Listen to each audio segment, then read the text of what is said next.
Number 1. I'm not a very experienced writer, so excuse me if this story seems poorly written. Anyway, this happened when I was 11 years old and my friend Cassie was sleeping over at my house. One thing to note is that I have sleep apnea, which will usually be a bother to anybody who's sleeping over, but Cassie was a very heavy sleeper. I doubt a bomb could wake her up. Anyway, at around 11 PM, we both decided to call it a night. Another thing to note is that I have a futon leaning against my bed, so one side is against the wall and the other has a futon on it. Anyway, I remember not knowing what time it was, so I used my hand to scan the floor for my phone. When I found it, I turned it on, but the screen was so bright I had to turn it away from my face. The light on the phone illuminated the room, and with that, I saw a tall, skinny woman in her late 50s with long white hair leaning over the bed, looking at Cassie. I, of course, screamed and the woman ran. The way my house works is that my mum's room was right next to the stairs, and you had to go through my brother's room to get to the stairs. When my brother hears me screaming bloody murder, he immediately awoke to see that the woman was running out of my room. My mum opened her door and my dog came rushing in front of her to attack the intruder. My dog isn't a German Shepherd or any kind of attack dog. He's a yellow lab, but if it comes to it, he will defend us with his life. He bit the woman's ankle and my brother pinned her down while my mum and I called the cops. I woke Cassie up, but we didn't leave the room. When the police finally arrived, they took her away, and later on we found out that she had a serious case of dementia. I felt bad, but at the same time, I can't describe in text or in words how afraid I was for my life and Cassie's life. A few days later, I was cleaning my room, and when I was moving the bed to clean under it, I found multiple food wrappers and juice boxes. It's clear that this woman had been living under my bed for a long period of time.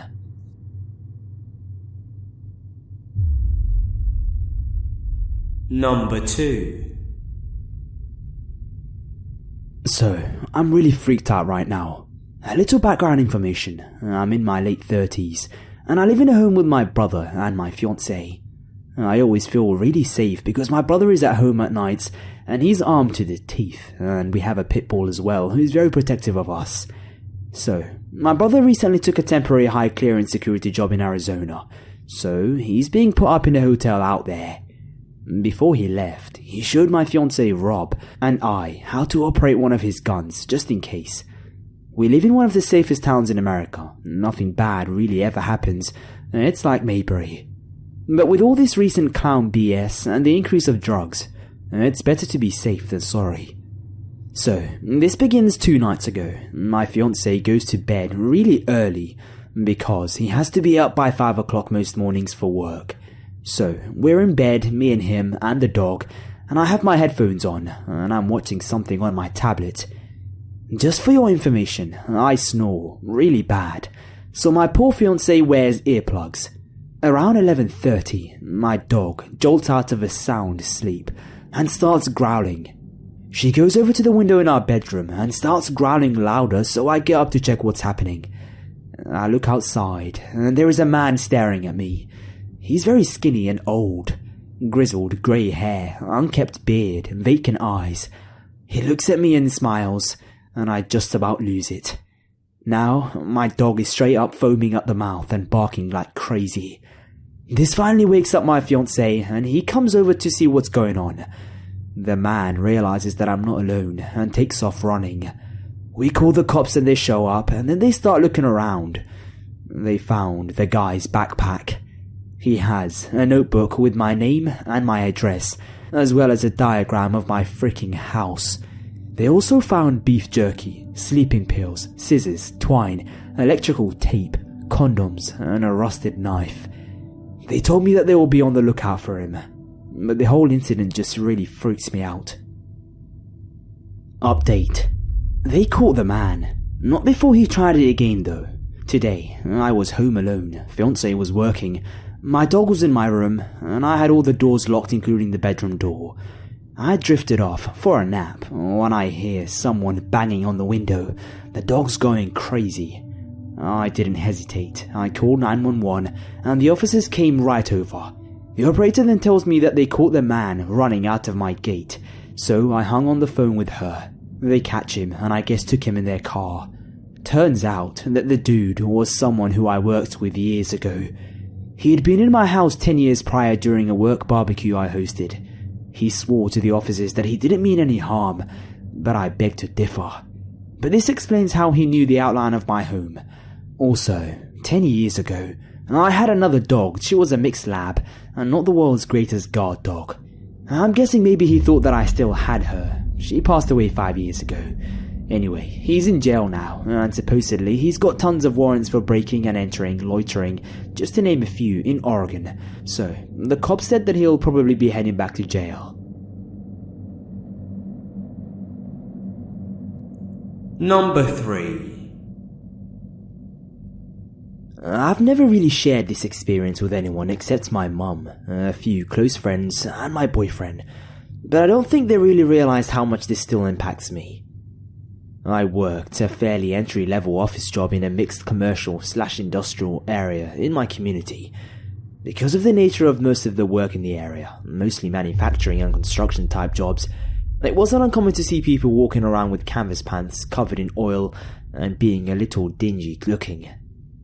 I carpooled with my mum since she works nearby, and that particular day my mum had called me to tell me that she was going to be about a half hour late picking me up. Instead of waiting at my work for her, I decided that I would walk to the coffee shop nearby and wait for her there instead. It was late in the afternoon, around 4 p.m, so very quiet. I was the only customer in the shop when I sat down at a table to read a newspaper. A few minutes after I sat down, a very handsome, middle-aged guy walked in a few minutes behind me. He was very attractive and had a very comfortable charm to him, but it really struck me how clean he looked for the area, especially wearing coveralls and work boots. I didn't think too much of it at first, honestly, so when he asked me if he could sit next to me and chat while he waited for his own drive, I said okay. We actually had a nice conversation for a little while, until he started asking personal questions about me. They were not very specific questions, but in hindsight, it seems really weird to me. At the time though, perhaps it was naivety. I just kept talking even though I started getting a really strange vibe. I started to get really uncomfortable when I asked him what he did for a living. He told me that he worked at a nearby manufacturing place and that he had been working there for about a year. He then told me that it was the first job he ever had, so he was really excited about continuing his career there. Remember, this guy is middle-aged. Not only what he said, but how he said it struck me as so strange. This became my first bold and waving real red flag to get the fuck out of there. I instantly had a moment where I was like, wait a sec. What middle-aged man is only 1 year into their first job? Especially in an area that can't really be shrugged off as prolonged education, rich parents, etc. To me, that screamed recent prison release. On top of that, for him to be so clean, despite him saying that he worked, nothing was adding up. I immediately started texting my mum under the table and said that I was really uncomfortable and that she needed to come ASAP. I continued talking to him like nothing was weird, but deep down, I was really regretting telling him anything about myself in case he followed me. So, when my mum pulled into the parking lot, I quickly got out of there and hopped in the car. She pulled out of the parking lot, and I see him leave the coffee shop and hop into his own car. Now, remember in our conversation that he told me that he was waiting for a drive? If I had paid attention to him as he came in, I would have realized that it was a lie and that he drove there by himself, and I could have avoided the whole situation. Obviously, I'm really freaked out. I quickly explained to my mum what was going on and she sped off down the street. We looked behind us, and guess who's there? The guy in his own car. She purposely ducked and dove down all sorts of bizarre streets and went in circle after circle. He followed us for close to 30 minutes before giving up. I don't know why I didn't report my experience to the police. I was just so shocked that something like that would happen. I went on with my life and shook it off as if nothing ever happened. Fast forward about a week and my mum picks up a newspaper only to find that on the front page there is a picture of this one and same very handsome man. He had kidnapped a woman and shoved her into the trunk of her own car, then drove her, while she was in the trunk, about 200 miles to another city. He then forced her to take all her money out of her bank account and then abandoned her with no wallet and no vehicle. If not for my mum, I could have been her. Fortunately, the woman was not physically injured or sexually assaulted, but I cannot imagine spending hours in the trunk of my own car, not knowing what someone was going to do to me. It's been about 7 years since this happened, and I still have some serious trust issues with strangers. I didn't work in that area much longer. It became too difficult for me. While I did work there, I had previously gone to that particular coffee shop daily during my lunch breaks, and still to this day, I have not been back there. Number 4. I lived the first 18 years of my life in a not very nice part of London, so I got street smart very quickly. However, this guy almost slipped past me. When I was younger, I was bullied very badly and as a result had very few friends. So when a boy about 3 years older than me took an interest in hanging out with me and wanting to be my friend, I was happy to oblige. He'd occasionally walk me home from school and pick my little brother from school as well. Pretty soon, rumours started that we were dating and or sleeping together, which both he and I vociferously denied. He said he wasn't a creep and that he couldn't see me like that because I was only 11 years old and he was 14 or 15 at the time. Our friendship sort of became more distant after I moved schools in the middle of year 8 because of the bullying, but we'd still hang out every couple of weeks until he got a job at a local branch of a large UK supermarket chain, and I went to agricultural college and as a result worked stupid hours on a farm. Because of my hours in the winter, I'd often leave home in the dark and get back in the dark as well. To top it off, I had to walk through a park to get to the train station. Out of the blue, on my way back one evening, I bumped into him in the park and we got chatting, and I foolishly gave away the fact that I'd had to walk through the park a lot. I never saw him again. I went away to university and made friends, but thought it was odd that he hadn't contacted me for so long. About 6 months after I started university, some people that I went to school with reached out to me on Facebook and asked if I was aware that my old friend had been arrested and tried at the Old Bailey and was convicted of 1 rape and 2 sexual assaults. I refused to believe it until I got into contact with the police, and the arresting officer recognized me from the evidence gathered from my now ex-friend. When he was arrested, he was found with a picture of me with unimaginable fluids on it. When questioned about the picture, he said that I was the one that he always wanted, but couldn't bring himself to do anything to me when I was younger because he saw me as innocent. However, the time that he met me in the park on my way home from the farm, he was going to do something. But as he got closer, he realized that I was wearing steel-toed boots, and I'd beefed up a fair bit because of the physical work that I was doing, so he didn't want to take his chances and played it cool instead. A really scary thought is that he could be roaming the streets fairly soon with a new identity, and no one would have a clue. Part of me is still very angry with myself for not seeing him for the monster that he was.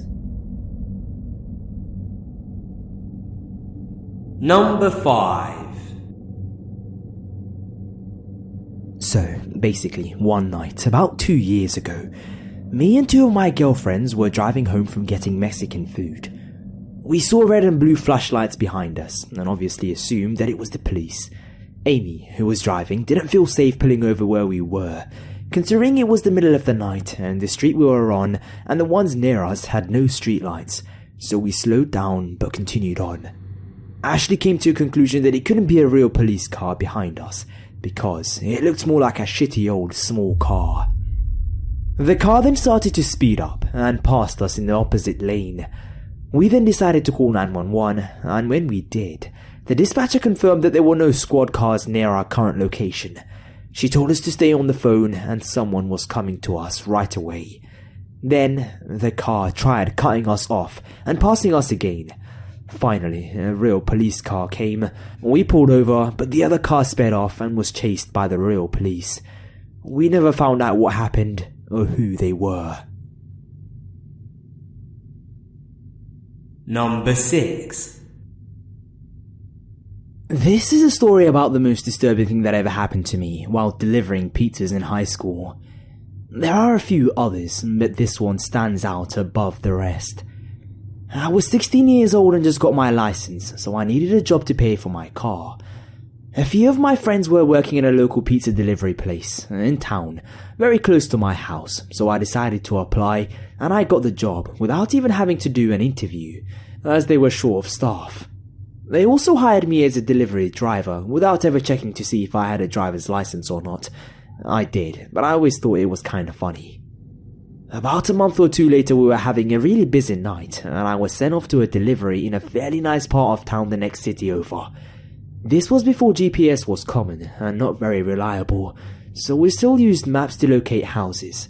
This particular house was in a new development, so it wasn't listed in any of our directories, but my boss thought that he knew where it was and gave me directions. He was way off, so I had to call the house for directions, and this is where things got weird. The conversation on the phone was normal. I told the man that I was near his house, but needed directions because the ones that I was given weren't very accurate. He was very understanding and told me how to get there from the road I was on. A few minutes later, I pull into his driveway and instantly get a bad feeling. There was a man in his early 50s, standing in the middle of his driveway with a creepy, satisfied smile on his face and wearing a maroon silk bathrobe. I got out of my car and gave him his 10-inch Hawaiian pizza, which costed about $10.95 at the time. He gave me a $20 bill and told me to keep the change. Considering I was late on the delivery and had to call the customer for directions, I wasn't expecting anything for a tip, let alone almost $10. I drove away from the delivery thinking that something was off, but I got a great tip, so I was very happy. I lit up a smoke and turned up my radio when I felt my phone vibrate. It was the number from the house I was just at. I got nervous thinking that it was going to be a complaint or something, because why else would someone call the delivery guy after he has delivered your food? My blood curled at the words that came out of his mouth. "Do you want to come back over and get the knife?" he said, or at least that is what I heard. I said nothing and hung up the phone and drove back to work as fast as I could. I also called one of my friends who was working there at the time and told him what happened. On the 5-minute ride back to work, he called me at least 3 or 4 times. For some reason I actually answered one of the calls and he asked me if I wanted to come back after I get off work and spend the night. I was greeted at work by laughter from pretty much everyone that was working that night. And everyone thought that I was either crazy or faking or overreacting or something. Then, I got another call on my phone from the same guy. I showed my manager while the phone was ringing and let it go to voicemail. That's when he decided to call the restaurant. Once this happened, my manager realized that this was probably a serious situation and answered the phone pretending to be me. He had a very short conversation with the guy, and in the end, he told him that he was not allowed to do business with us and that we were blocking his number. When my boss hung up the phone, his face was pure white, and looked like he could barely comprehend what had just happened. I asked what the guy said, but my boss would not repeat the words that came out of his mouth. I was so paranoid that I had to stay with a friend that night instead of going home. Guess who called me back a couple of hours later?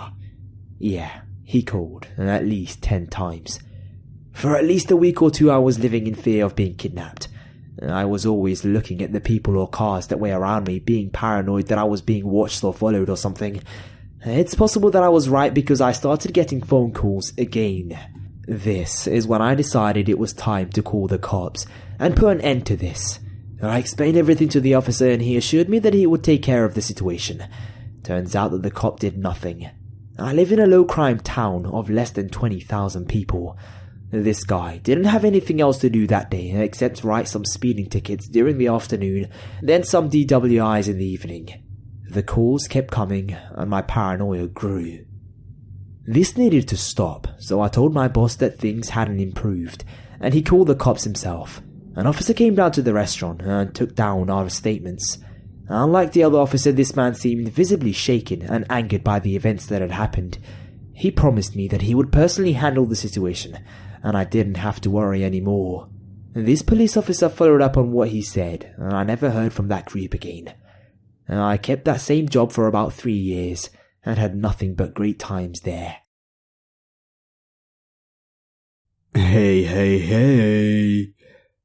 You know, apparently I'm very creepy in these outros, and if I creep you out, I apologize. Another thing, I just realized yesterday that I didn't say Happy Halloween to everyone in that last Halloween special. Well, if you're still celebrating Halloween, then Happy Halloween to you. Alright? I just really don't celebrate Halloween that much, so, you know, I kind of forgot. But anyway, hope you really enjoyed the video. If you did, you know the routine. And with that, I want to leave you guys with, I really don't know what to leave you guys with, but I mean, you guys are awesome. I love interacting with you guys on Snapchat. Just so much fun. But, yeah, man, just, I'm gonna keep doing these videos for you guys. I truly appreciate your support. So, you know, until next time, stay safe.